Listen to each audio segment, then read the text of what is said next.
సహజ నటనతో కోట్లాది అభిమానులను సంపాదించుకున్న హీరోయిన్ సాయి పల్లవి.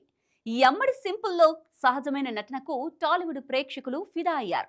సౌత్ లో స్టార్ హీరోయిన్ రేంజ్ సంపాదించుకున్న సాయి పల్లవి ఇప్పుడు నార్త్ లోను తన సత్తా చూపేందుకు రెడీ అవుతున్నారు. కానీ తొలి సినిమా ప్రమోషన్స్ లోనే బాలీవుడ్ లో కొత్త వివాదంతో వార్తల్లో నిలిచారు. సాయి పల్లవి తన హిందీ సినిమా ప్రమోషన్స్ లో మాట్లాడిన కొన్ని మాటలు ఇప్పుడు సోషల్ మీడియాలో పెద్ద చర్చకు దారితీశాయి. అంతేకాదు, రామాయణ సినిమాలో సీత పాత్రకు కూడా ఆమె సరిపోదు అంటూ విమర్శలు వినిపిస్తున్నాయి. మరసలు ఈ వివాదం ఏంటి? సాయి పల్లవి ప్రమోషన్స్ లో అంతగా ఏమన్నారు? ఆ వివరాలు ఇప్పుడు చూద్దాం.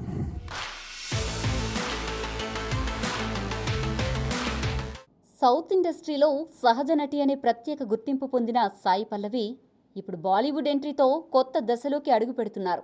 అమీర్ ఖాన్ కుమారుడు జునైద్ ఖాన్తో కలిసి సాయి పల్లవి నటించిన ఏక్ దిన్ సినిమా త్వరలో విడుదలకు సిద్ధమవుతోంది. ఈ సినిమా ప్రమోషన్స్లో భాగంగా ముంబైలో నిర్వహించిన ఏక్ దిన్ కి మెహఫిల్ కార్యక్రమంలో సాయి పల్లవి హిందీలో మాట్లాడేందుకు ప్రయత్నించారు.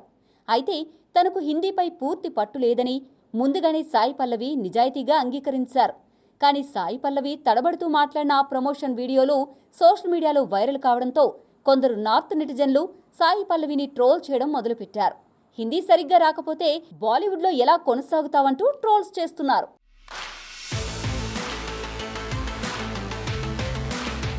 ఏక్ దిన్ కి మెహఫిల్ కార్యక్రమంలో మొదలైన ఈ వివాదం అక్కడితో ఆగకుండా అది కాస్త సాయి పల్లవి నటిస్తున్న భారీ ప్రాజెక్ట్ రామాయణ వరకు చేరింది. నితీష్ తివారీ దర్శకత్వంలో తెరకెక్కుతున్న రామాయణ మూవీలో సాయి పల్లవి సీత పాత్రలో కనిపించనున్నారు. దీనితో హిందీ భాషపై పూర్తి పట్టులేని నటిని సీత పాత్రకు ఎలా ఎంపిక చేశారని కొందరు ట్రోల్స్ చేస్తున్నారు. అయితే సాయి పల్లవి అభిమానులు మాత్రం ఈ ట్రోలింగ్కు గట్టిగా సమాధానమిస్తున్నారు. భాష కంటే నటన ముఖ్యమని, పాత్రను జీవింపచేయగలిగే సామర్థ్యం సాయి పల్లవికి ఉందని అభిమానులు ట్రోలర్స్కు రివర్స్ కౌంటర్ ఇస్తున్నారు. గతంలో కత్రినా కైఫ్ వంటి నటీమణులు కూడా భాష తెలియకపోయినా బాలీవుడ్లో విజయాలు సాధించారని కొందరు నెటిజన్లు గుర్తు చేస్తున్నారు. ఇప్పుడు ఈ భాషా వివాదం సాయి పల్లవి బాలీవుడ్ ప్రయాణాన్ని మరింత చర్చనీయాంశంగా మార్చింది.